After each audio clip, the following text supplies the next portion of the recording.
Bonsoir et bienvenue à la réunion extraordinaire du Conseil de la Ville de Châteauguay. Alors, je vois que nous avons quorum. Donc, on va procéder à l'adoption de l'ordre du jour. Puisque c'est une réunion extraordinaire, nous n'avons qu'un seul point à l'ordre du jour et c'est l'adoption des prévisions budgétaires pour l'année 2021. Est-ce que quelqu'un pourrait proposer l'adoption de l'ordre du jour? Gendron. Proposé par M. Gendron et appuyé par? Alors, 2.1, adoption des prévisions budgétaires 2021. L'année 2020 est une année que la reine Élisabeth a appelée une année horribilis. C'est vrai que c'est une année horribilis et c'est vrai que ça va continuer aussi parce qu'il y a une pandémie qui nous cause énormément de stress économique, des stress sociaux, des stress médicaux, des stress à tous les égards de la vie humaine. Tenant compte de ça, nous avons demandé à notre département de trésorerie de pouvoir présenter un budget sans aucune augmentation de taxes. Aucune augmentation de taxes, sachant que nous avons des conventions qui nous obligent à ajuster nos salaires.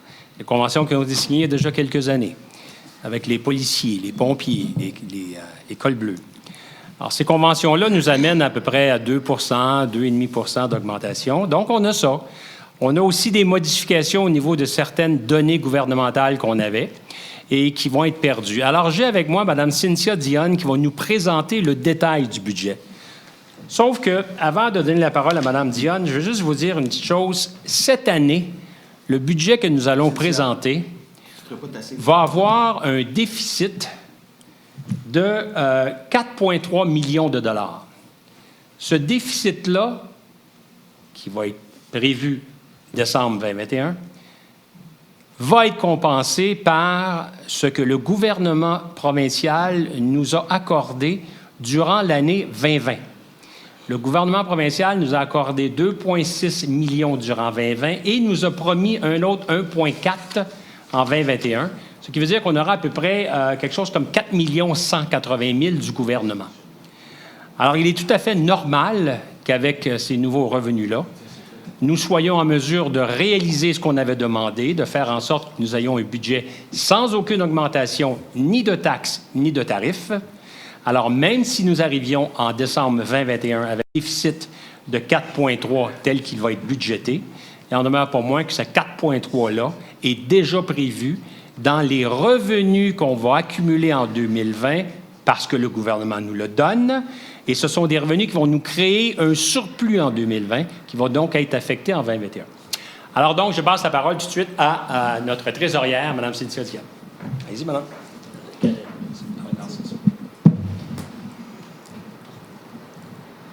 Donc, au budget 2021, ce qu'on voit pour le budget 2021, c'est une diminution au niveau des revenus.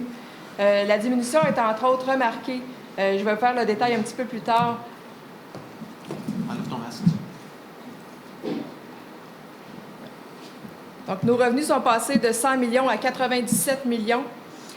Nos dépenses ont, pour leur part, resté stables au niveau de 88 millions. Le seul écart qu'on peut voir au niveau du budget de fonctionnement est surtout au remboursement de la dette qui passe de 10 millions à 12 millions, ce qui nous crée un écart avant affectation de 3,6 millions.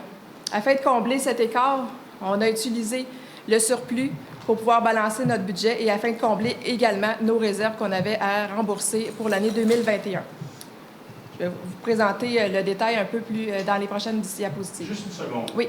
Pendant qu'on est ici, ces deux chiffres-là vont nous donner le déficit que nous prévoyons atteindre en décembre 2021.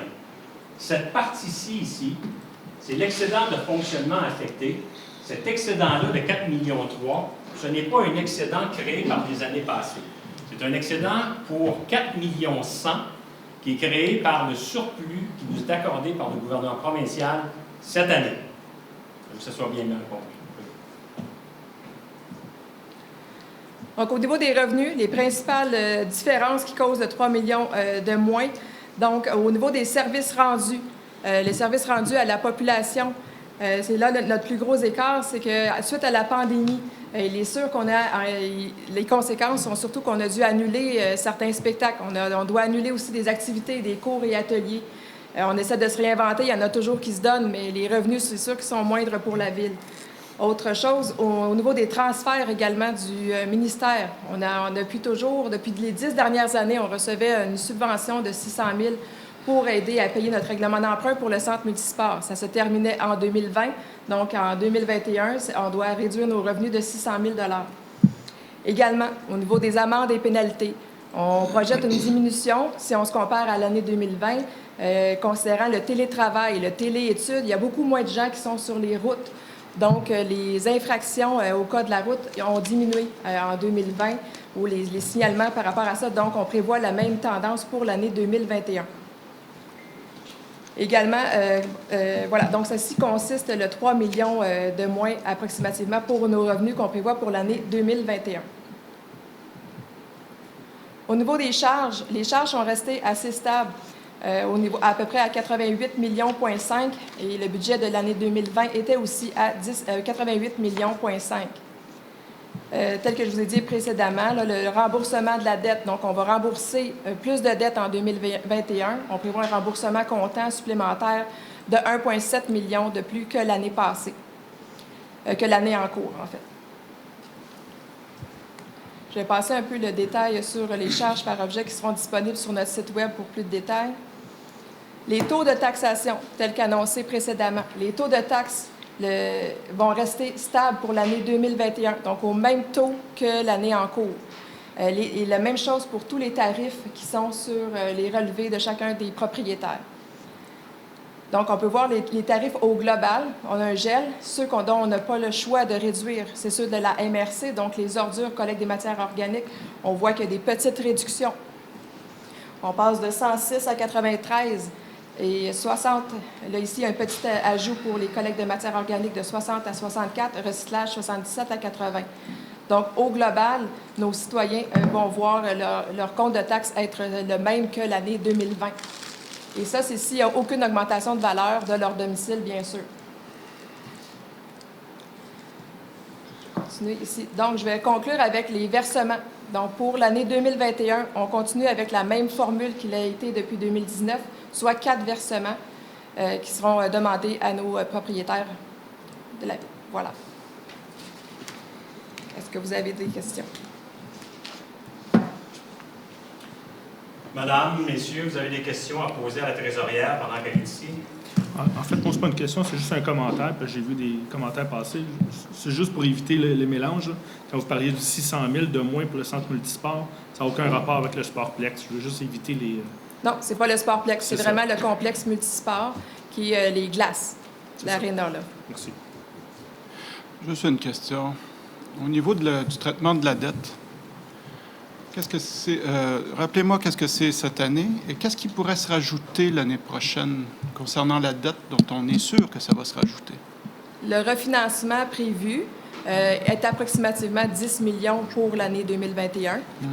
Donc, en ajoutant là, le 1,7 million de plus, donc on va trouver à rembourser 12 millions. Donc, il y a 1,7 million qui va être du remboursement comptant. Donc, les autres, c'est du refinancement qui est fait de nos règlements d'emprunt. Mais Durand, je vous ai sous la main, là. Est-ce que, concernant le boulevard industriel puis les frais qu'il va y avoir concernant le boulevard industriel, ça va s'inscrire l'année prochaine? La dette va effectivement augmenter en 2021 parce qu'on va financer le boulevard industriel, oui. De 12 millions. Parfait, merci. Pas de questions? Le total, oui. On a déjà financé une portion du règlement. Il en restait 7 de mémoire, c'est ça, à financer?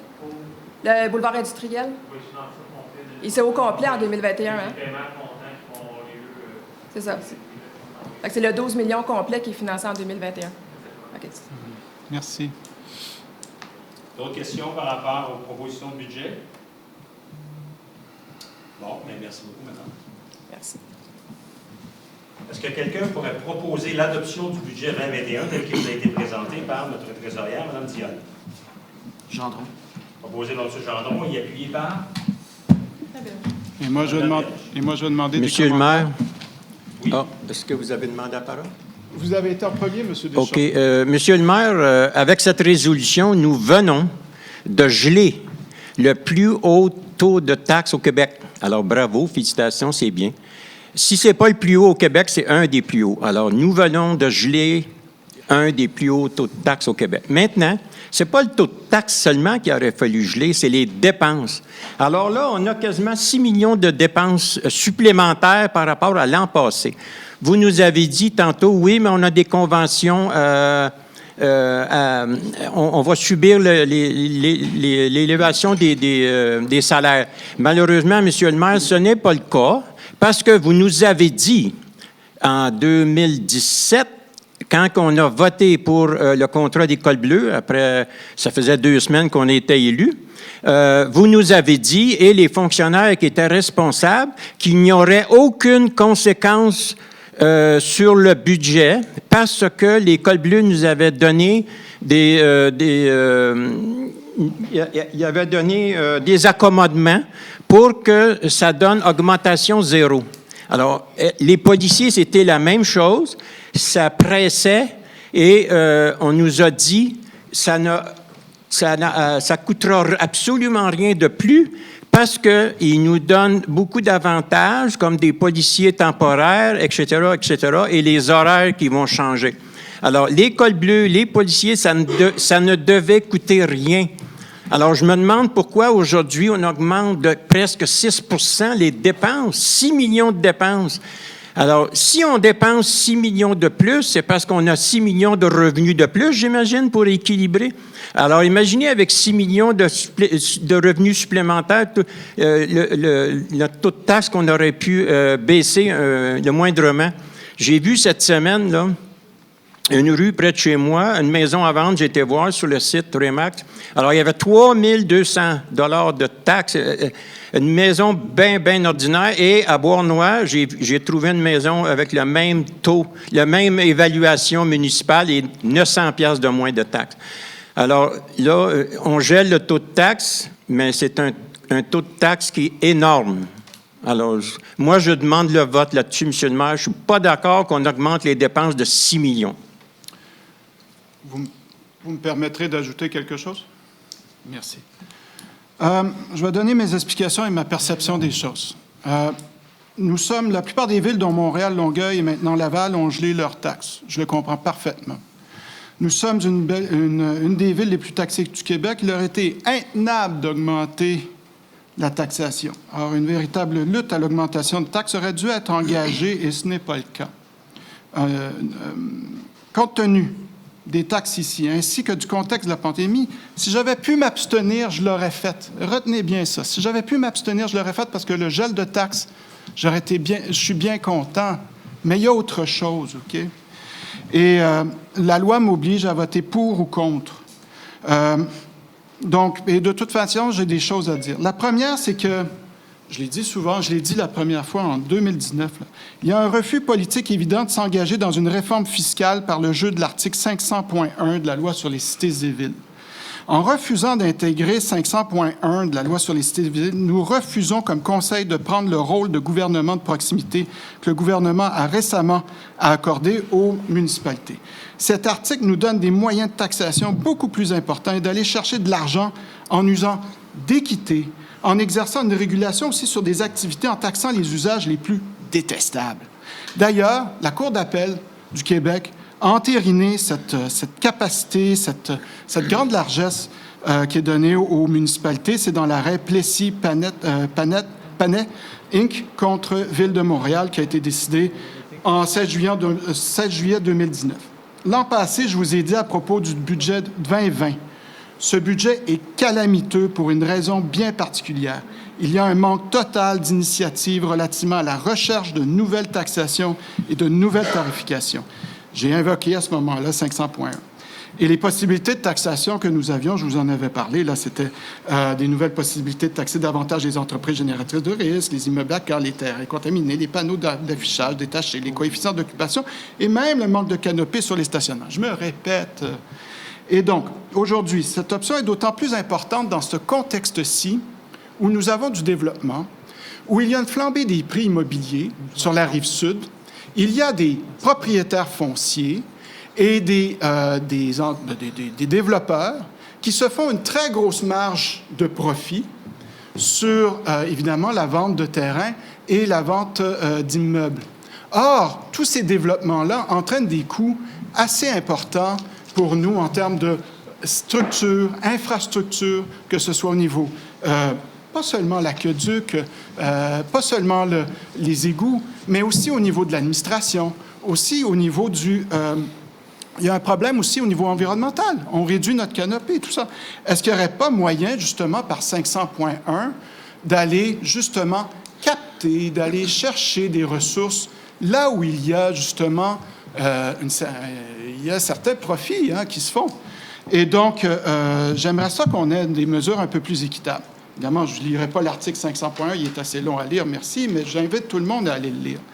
Dans une réunion, je l'ai dit avant la préparation du budget, j'ai mentionné cet article-là et le maire, malheureusement, m'a dit « On n'est pas rendu là, on verra plus tard ». Et puis, quand on m'a présenté le budget, il y a plus d'une semaine, à peine un peu plus d'une semaine, je l'ai répété. On ne m'écoute pas du tout. On ignore mon propos et mes préoccupations pour la gouvernance de la ville. Deuxième point. Là, j'en ai. Il y a en 4 budgets, nous avons fait... ce n'est pas en faisant le yo-yo là, budgétaire qu'on va réussir une certaine optimisation de l'administration avec une réduction des coûts de l'administration. 4 budgets. Gel, augmentation, augmentation, gel. Normalement, si on avait une planification sur 4 ans, un mandat, ça serait 1 1 toujours en dessous de l'inflation.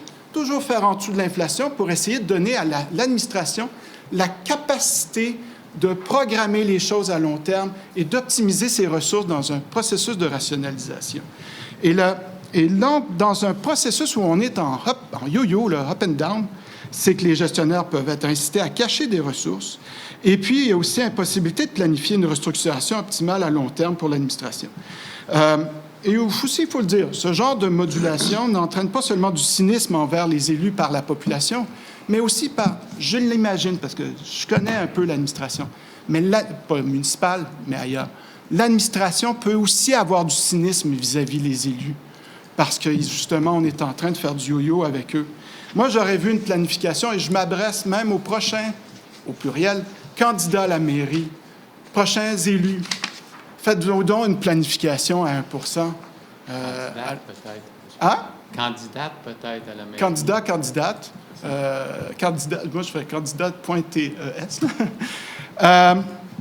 D'ailleurs, aussi, l'avenir, juste pour en rajouter une autre couche, l'avenir économique est, selon moi, obscur pour 2 choses. Certains pourront alléguer les difficultés actuellement de certaines familles. J'en conviens, je suis hyper sensible là-dessus. Mais on aurait pu faire des programmes pour aider ces familles-là particulièrement. Beaucoup de personnes ont perdu leur emploi. Oui, c'est vrai, ils vivent avec l'anxiété. Mais est-ce la majorité des ménages et celles qui ont pâti ont-elles des revenus à zéro? Ma réponse est là, cela dit, est non. Il y a eu quand même tout un support de la part des gouvernements, beaucoup de mesures d'accompagnement. Jamais au Québec, nous n'avons eu des gouvernements aussi socialistes, non par idéologie, mais pour éviter que le réacteur nucléaire de l'économie ne s'effondre sur lui-même et qu'on se retrouve avec un territoire dévasté pour des années par de longues déflations de type radioactive. Hein, je m'amuse. Pour sauver le réacteur de l'économie, on a ouvert les vannes d'eau lourde là, en quantité, et c'est avec de l'argent, et peut-être trop, on le verra, mais on n'était pas dans le dosage à ce moment. Il semble que nous ayons maintenant une croissance en K. Est-ce que vous savez ce que c'est une croissance en K? Ça veut dire que vous avez eu la chute, vous avez une partie de l'économie qui monte et une petite partie que ça descend. C'est le milieu culturel, malheureusement, le milieu de la restauration et autres. Alors, dans ces conditions, c'est du jamais vu. Grâce aux vannes de liquidités offertes par le fédéral, par contre, il va y avoir des conséquences à ce flot d'argent. Ça va être une combinaison, selon 2 fondamentaux classiques. Soit on va avoir de l'inflation, donc une augmentation de taux d'intérêt vont être inévitables, et c'est pour ça aussi mes préoccupations concernant la dette, parce qu'éventuellement, on pourrait être pris avec un service de la dette assez important. Et aussi, on pourrait avoir une crise économique moyenne, c'est possible, et là, c'est en raison d'un ralentissement économique prolongé ou un drainage de l'argent pour combler les intérêts des dettes des hypothèques. Dans les 2 cas, nous aurons peu de marge de manœuvre dans l'avenir si nous ne sommes plus tenus par les paliers de gouvernement, soutenus par les paliers de gouvernement. Ça va être plus dur que maintenant. Et surtout si on n'augmente pas, et là j'arrive à un point important, à la tarification, et à cette étape-ci du moins. La tarification est importante. Je comprends le gel de taxes, mais la tarification, normalement la tarification interne pour les résidents doit suivre l'inflation, ni plus ni moins. C'est le moyen d'aller coller sur utilisateur-payeur. Et concernant la tarification externe, ceux qui sont des non-résidents, bien, ça serait important d'ajuster. Je n'ai pas, moi, comme résident, à payer par le jeu de l'inflation, à payer pour ces non-résidents. Et donc, nos infrastructures ont été très sollicitées cette année pour des enjeux, justement, parc nature, nautisme et autres. Je finis. Je vais vous soulager. Contexte politique de la présentation du budget 2020. Il y a eu 2 budgets soudés, selon le maire, et je reprends des éléments. J'ai un événement qui me trouble et m'a tétanisé, c'est vraiment le cas de le dire, depuis presque 1 an exactement. Séance du 9 décembre à la séquence 27 minutes 14 secondes. Pourquoi un montant de 17,4 millions non affectés ne serait pas pour faire de vastes dépenses sans passer par un règlement d'emprunt et éviter des registres, faire des lévitements fiscaux et ou pour réaliser un budget bonbon pour la réduction de taxes, voire un congé de taxes pour l'année 2021, année d'élection? Il me répond, c'est votre question? Je réponds oui. Il répond, oui, c'est exactement pour cela. À l'époque, votre candeur m'a désarçonné. Mais aujourd'hui, nous sommes dans la 2e phase. Je m'excuse, mais je ne peux pas prendre le risque de me faire complice d'une telle stratégie, éventuellement, électoraliste, par le maire. Au moins, votre réponse le 9 décembre 2019 n'aura pas rendu l'opération hypocrite. Je salue la réponse candide à ma question.